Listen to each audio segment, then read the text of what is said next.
Hey everyone, Pastor George here with today's Bible study recap. And today in Bible study, we looked at Mark chapter 14, verses 32 through 52. And usually, we would be looking at, if we were doing this, I guess, in a very typical way, going day by day in the Holy Week, the last week of Jesus' ministry, we would probably be talking about the Last Supper because that's the most important. Obviously everything's important, but the thing that's usually focused on Thursday is the Last Supper and the greatest commandment, which we get in John, right? The last commandment, the final commandment that he gives, where he says, love one another as I have loved you. But one important thing that I think we miss in this is the lead up to what's going to happen the next day, which is the death and crucifixion of Christ. And so what I wanted to focus on was the scene that takes place in the Gospel of Mark in the Garden of Gethsemane, and especially focusing on one character in particular, just because I think he's odd and interesting, all the different ways that people have interpreted it. And I'll share those with you here. I'll give you that luxury instead of just telling you that we talked about it. So usually this scene is referred to as the agony in the garden. That's what people call it.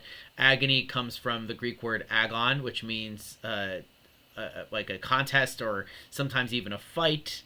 And so it usually, back in Greek times, would mean like a physical contest, but over time it became to use like one with mental anguish or fighting through some sort of mental problem. And that's kind of what it means here, right? Because Jesus in this famous scene asks the cup to pass from him. The cup, by the way, is an Old Testament term to refer to God's justice or wrath that he's bringing, right? And so Jesus asks for the cup to pass from him, and this has been talked about a lot, right? It's like, why does Jesus ask this? Why doesn't he, accept it, type of thing? One of the things that we've talked about a lot, or that I think is worth remembering, is that Jesus is fully human and fully divine, and so the two natures coexist, but there's also a desire on the part of the natures to do what is natural, right? So the human nature doesn't want to be punished for doing nothing wrong, but the divine nature accepts that the Father's will is going to be done no matter what, right? And so there is this struggle. I don't want to say temptation necessarily, but struggle within those. And I think that leans into what's going to happen, right? That the whole purpose that Mark records that is to show and to highlight that, Jesus is innocent. He doesn't deserve this, but he's going to do it anyway, which is a big statement. So, that he asks the disciples to wait up. They're unable to. Kind of, they promise to be faithful to him. And right before this, they're not going to flee, but they can't even stay up 1 hour while Jesus is praying. And it's at that moment that Judas comes with with a crowd, it says, probably guards or people from the Sanhedrin, which is the priestly council, to come arrest Jesus. Judas turns him over by kissing him, which is a sign of respect. So you kind of have this sad irony where Judas, in his betrayal, his last kind of thing is to pretend to be loyal, which is kind of sad and messed up. And then of course Jesus says, have you come to me like a robber? Robber here means like an insurrectionist. It depends like what translation you're reading. They might actually translate it something like that, as like someone who's trying to rebel or something like that. It technically means robber, but in Greek it could have several different terms. And from what Jesus says in his trial, which would come later, we didn't read that part, but which would come later, it makes it clear that that's kind of the idea that he had in this word, or that Mark has in this word, because obviously they would have been speaking Aramaic. So they come to arrest Jesus as someone who's trying to start a political revolution. And I think that that's important, because that's not what Jesus is trying to do. He pretty much disowns that idea here and later in his trial. And all of this, and then everyone flees, and this is all related to a passage from Zechariah that's given, where it's a prophecy about how everyone is going to flee from the one who's struck. But then you get a very interesting thing that happens at the end of this passage, which is only in Mark. It's not in Matthew or Luke or John. And we know that Matthew and Luke for sure have read Mark because they quote from him. So they don't include this, and it's such an interesting little tidbit, and there's tons of different debate about who this might be. So at the very end of the passage in verse 51, there's this young man who's wearing a silk cloth, and they try to arrest him as well. They grab it, it comes off, and he runs away naked. And that's the only time he's mentioned. It's never brought up again. No one knows like who or what this is. It's never identified, and so there are several theories. You may have your own, but these are the big ones that we talked about. So the first one, and maybe the most common one, is that this is Mark. Mark's referring to himself here. So the silk cloth, or the linen cloth, I guess the linen garment that he's talking about, is a sign of wealth. So it's someone who comes from wealth, or is wearing something that a wealthy person would wear.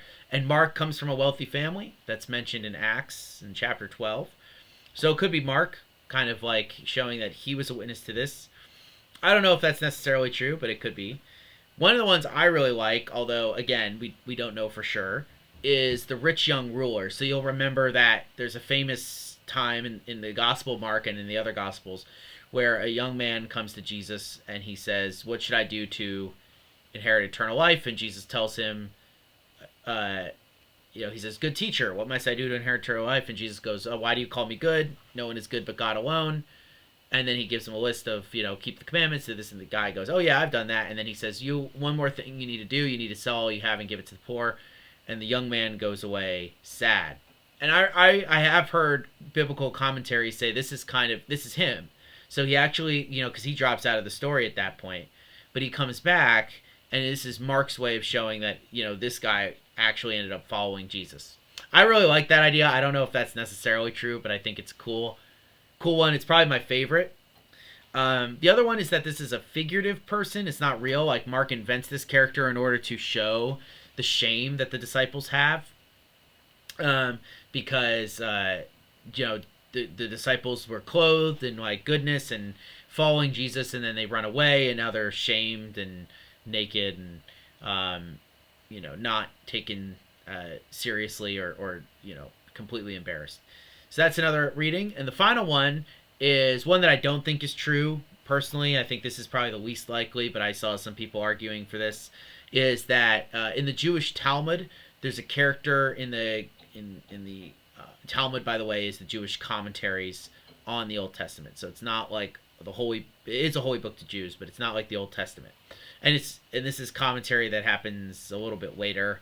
But there are some readings of Zechariah 2 where it talks about this young man, which makes a connection because it's quoting from Zechariah, later passage from Zechariah, but still from Zechariah. And this young man in the Talmud is identified with the angel Gabriel. And so some people will say, "Oh, this is the angel Gabriel who's there." And so they even attack, the angel, trying to arrest him. And so, or it might be Mark acknowledging the prophecy from Zechariah. I don't know. That one I don't find particularly persuasive, but I did find it interesting. Just another way. Just to show how this character, this young man who ran away naked, is a complete unknown in biblical history. Whether it was a figurative person or whether it was a literal person, we aren't really sure.